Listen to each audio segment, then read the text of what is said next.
Hello friends, आप सभी का एग्जाम टाइम IQ चैनल पे स्वागत है। आज है 17 जून 2020 और 17 जून के करंट अफेयर्स में आप सभी के लिए इस वीडियो के माध्यम से लाया हूँ।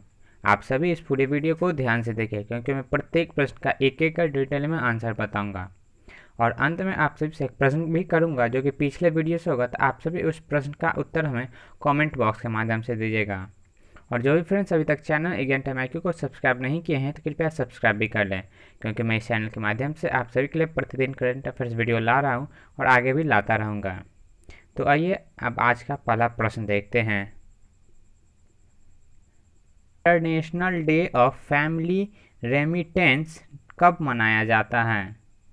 तो international day of family remittance प्रत्येक वर्ष 16 जून को मनाया जाता है और हिंदी में हम इसे बोलेंगे अंतर्राष्ट्रीय परिवार प्रेषण दिवस। और इस वर्ष 2020 का थीम है रेमिटेंस आर ए लाइफलाइन। क्यों मनाते हैं हम सभी इस दिवस को 16 जून को? तो यह दिवस विदेशों में रहने वाले उन प्रवासियों के लिए मनाया जाता है जो वहां रहकर काम कर अपने परिवार के भरण पोषण के लिए पैसा भेजते हैं। यह दिवस प्रत्येक वर्ष संयुक्त राष्ट्र के द्वारा मनाया जाता है, यूनाइटेड नेशन के द्वारा। और यूनाइटेड नेशन की स्थापना 24 अक्टूबर 1945 को हुई थी। यूनाइटेड नेशन का हेडक्वार्टर न्यूयॉर्क में है और यूनाइटेड नेशन का भी प्रमुख हैं, महासचिव हैं एंटोनियो गुटारेस। बढ़ते हैं आगे। अब दूसरा प्रश्न है, India gas exchange trading platform किसने लॉन्च किया है? तो India gas exchange Dharmendra Pradhan के द्वारा लॉन्च किया गया। धर्मेंद्र प्रधान अभी केंद्र सरकार में मंत्री हैं। कौन से मंत्रालय के हैं? तो प्राकृतिक गैस मंत्री हैं। और ये क्या है? Indian gas exchange. तो यह एक ऑनलाइन डिलीवरी आधारित गैस ट्रेडिंग प्लेटफॉर्म है जो देश में पहली तरीके का है। यह इस प्लेटफॉर्म के जरिए प्राकृतिक गैस को खरीद बेच सकते हैं, मतलब कि व्यापार कर सकते हैं इस इंडिया गैस एक्सचेंज प्लेटफॉर्म के जरिए। आगे बढ़ते हैं। क्वेश्चन नंबर तीसरा है, कृत्रिम बुद्धिमत्ता पर ग्लोबल पार्टनरशिप में कौन देश संस्थापक सदस्य के रूप में शामिल हुआ है?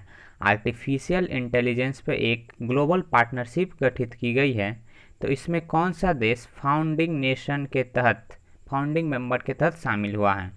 तो अपना देश भारत फाउंडिंग मेंबर के तौर पे शामिल हुआ है। इसे हम बोल सकते हैं इंग्लिश में शॉर्ट फॉर्म में GPAI या फिर GEEPAY।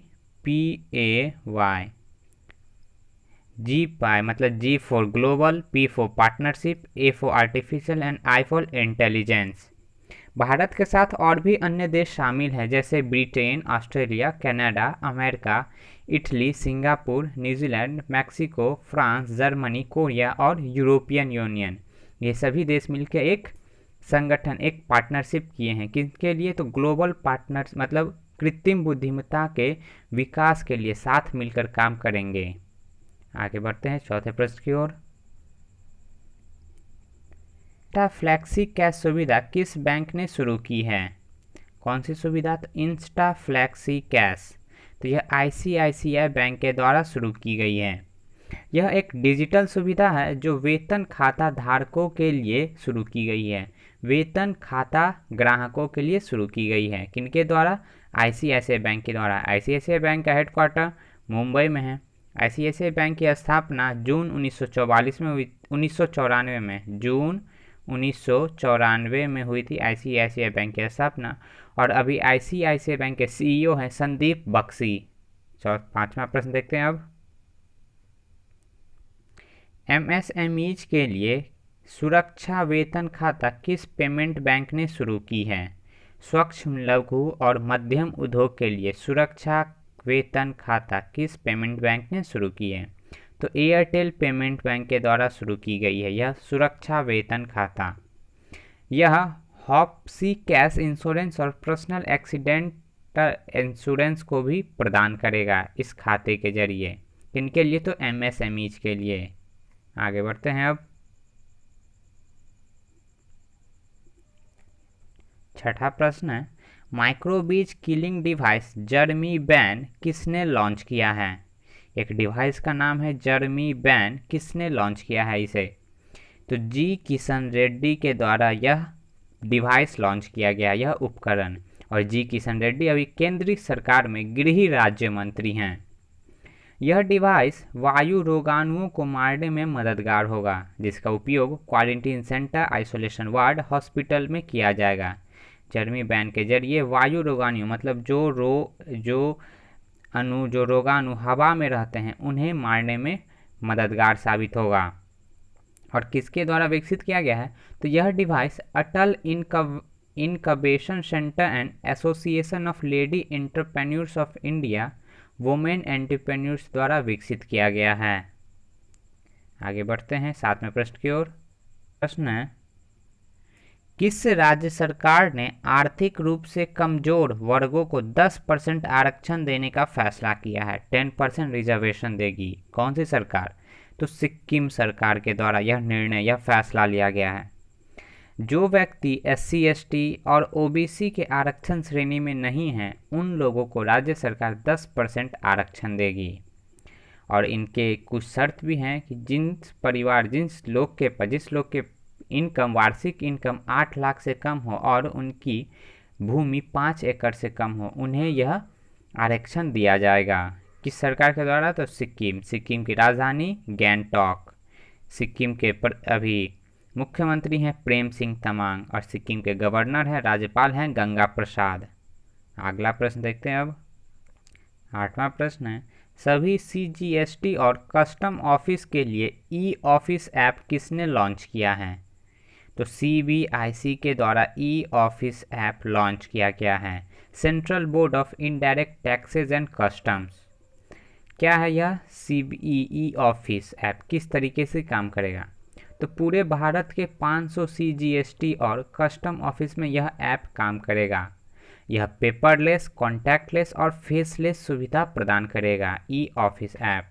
क्योंकि जिस तरीके से पूरे देश में कोरोना का प्रकोप बढ़ रहा है उससे एहतियात बरतने के लिए CBIC के द्वारा यह ई ऑफिस ऐप लॉन्च किया गया है।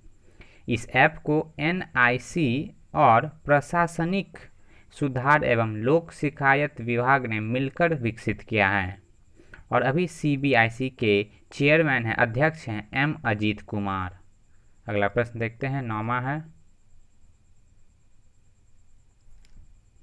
मैट पुरे का निधन हो गया, वे किस देश के क्रिकेट खिलाड़ी थे? तो मैट पुरे न्यूजीलैंड के क्रिकेट खिलाड़ी थे। अब इनकी मृत्यु 90 वर्ष की आयु में ऑकलैंड में हो गई। और किस देश के थे? तो न्यूजीलैंड के। न्यूजीलैंड की राजधानी वेलिंगटन। न्यूजीलैंड की करेंसी है न्यूजीलैंड डॉलर और न्यूजीलैंड के अभी प्रधानमंत्री हैं जेसिंडा आर्डन। अगला प्रश्न देखते हैं अब। 10वां प्रश्न है, किस देश के पूर्व स्वास्थ्य मंत्री मोहम्मद नसीम की मृत्यु हो गई है? तो मोहम्मद नसीम बांग्लादेश के पूर्व स्वास्थ्य मंत्री थे, हेल्थ मिनिस्टर थे। अब इनकी मृत्यु 72 वर्ष की आयु में बांग्लादेश की राजधानी ढाका में हुई।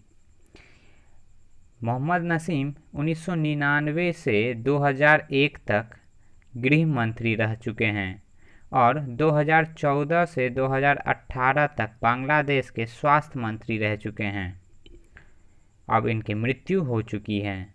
और अभी बांग्लादेश की बात हम करें तो बांग्लादेश की राजधानी ढाका, बांग्लादेश की करेंसी टका और बांग्लादेश के अभी प्रधानमंत्री हैं शेख हसीना।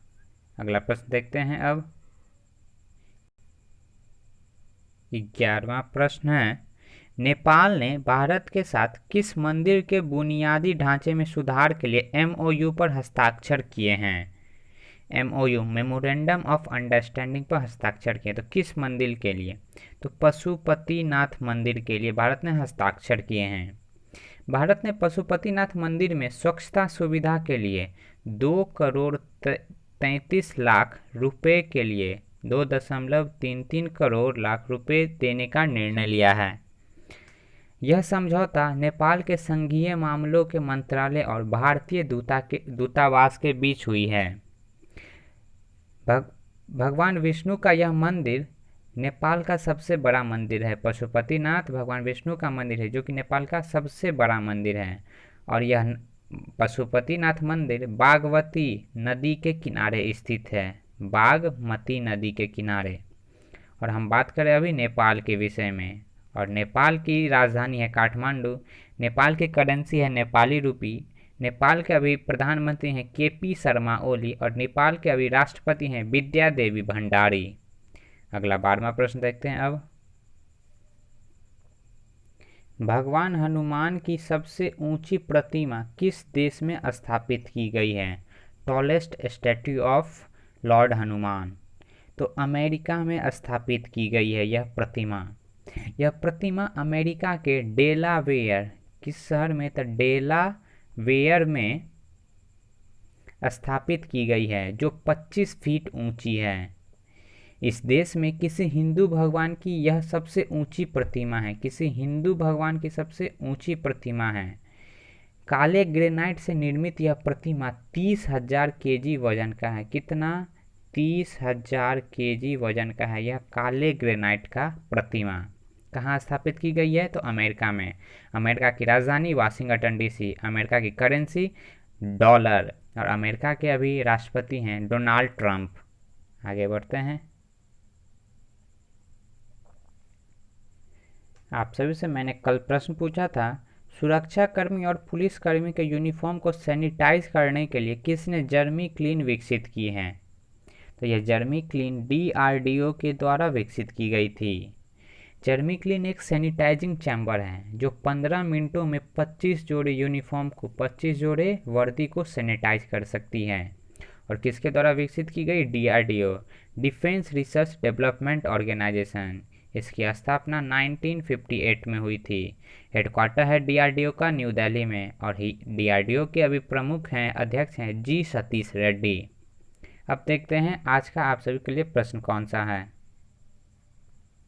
राज्य के किसानों ने जरूरतमंद की सहायता के लिए अनाज बैंक स्थापित किए हैं। अनाज बैंक की स्थापना किन राज्य के किसानों द्वारा की गई है? आप सभी को इस प्रश्न का उत्तर हमें कमेंट बॉक्स के माध्यम से देना है। आप सभी को आज का यह पूरा वीडियो देखने के लिए बहुत बहुत धन्यवाद। आपको यह वीडियो अच्छा लगा हो, हेल्पफुल हो, तो कृपया एक लाइक कर दीजिए और चैनल को सब्सक्राइब कर लीजिए। और फ्रेंड्स, मैंने आप सभी के लिए डिस्क्रिप्शन बॉक्स में लिंक दे रखा है फेसबुक और इंस्टाग्राम का, तो आप उस लिंक पे क्लिक करके उस अकाउंट को, उस आईडी को फॉलो कर लें, क्योंकि मैं इंस्टाग्राम और फेसबुक के माध्यम से आप सभी के लिए प्रतिदिन करंट अफेयर्स पे क्विज़ अपडेट करता रहता हूँ, और आप उस क्विज़ में पार्टिसिपेट कर अपनी टेस्ट करें। That's all from today and thank you.